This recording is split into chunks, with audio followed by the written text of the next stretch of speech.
میں معاملہ میرا نہیں تھا، یہ میڈیا والوں نے بیان نہیں دیا تو یہ کر دیا، اور اگر بیان کی وجہ سے میں نے لڑنا ہوتا تو پچھلے 40 سال سے میں تو بھگت رہا تھا یہ چیزیں، دکھ سے میں نے کہا۔ اس کے نتیجے میں جو ہوا اس پر میں بولا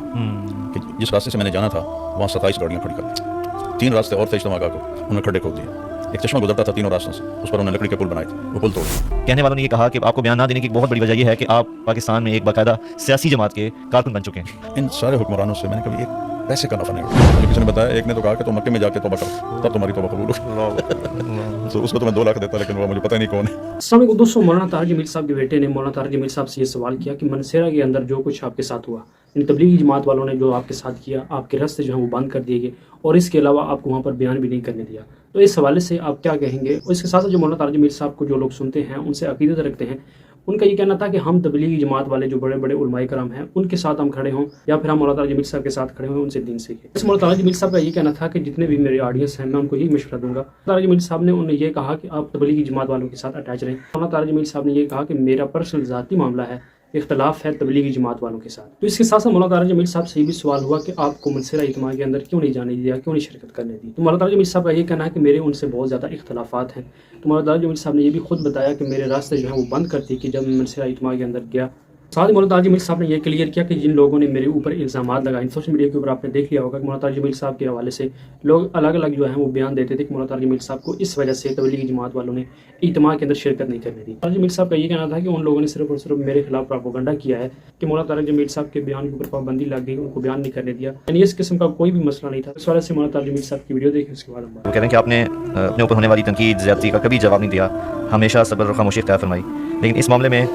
آپ نے خاموشی کیوں توڑی؟ وہ پوچھنا ہی چاہ رہے ہیں مولانا، کیا یہ آپ کی ذات کے لیے تھا یہ خاموشی توڑنا یا دین کے لیے تھا؟ 1980 سے میرے اوپر الزام لگنے شروع ہوئے، تاحال جو میری ذات پر تھے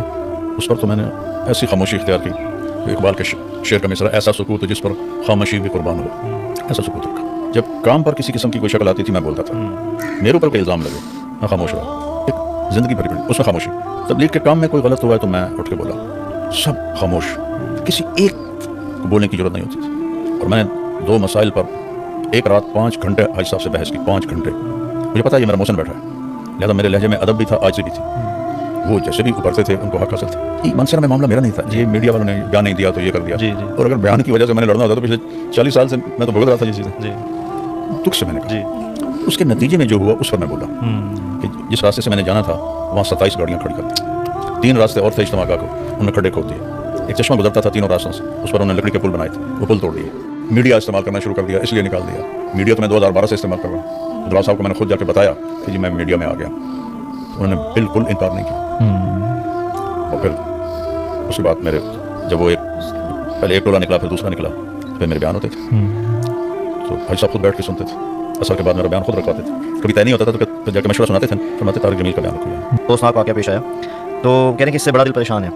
اور اس وقت جو تبلیغی جماعت کے اندر اختلافات نظر آ رہے ہیں ان میں ہم جیسے لوگ کہاں کھڑے ہیں؟ ایک طرف جماعت کے بڑے بزرگ ہیں جن کا احترام لازم ہے، دوسری طرف آپ جیسے محبوب اور دلوں پر اثر رکھنے والے مبلغ ہیں، تو ہم کس کا ساتھ دیں؟ میں تو دعوت یہی دیتا ہوں کہ جا کے وہاں مرکز میں وقت لگاؤ، وہیں سے چلنا شروع کرو، 4 مہینے وہیں رجوع کرو۔ یہ میرا اختلاف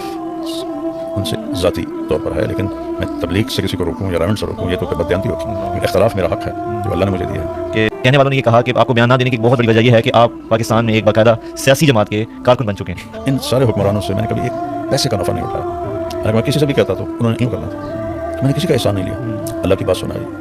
حکمرانی کی بات سنائی کیسے کرنا ہے۔ پھر کلثوم نواز رحمۃ اللہ علیہ کا جنازہ میں نے پڑھایا، مجھے خود میاں صاحب ڈرائیو کر کے لے گئے، تو اس کو مجھے کیوں نہیں کہا کہ یہ سیاسی پارٹی میں شامل ہو گئے۔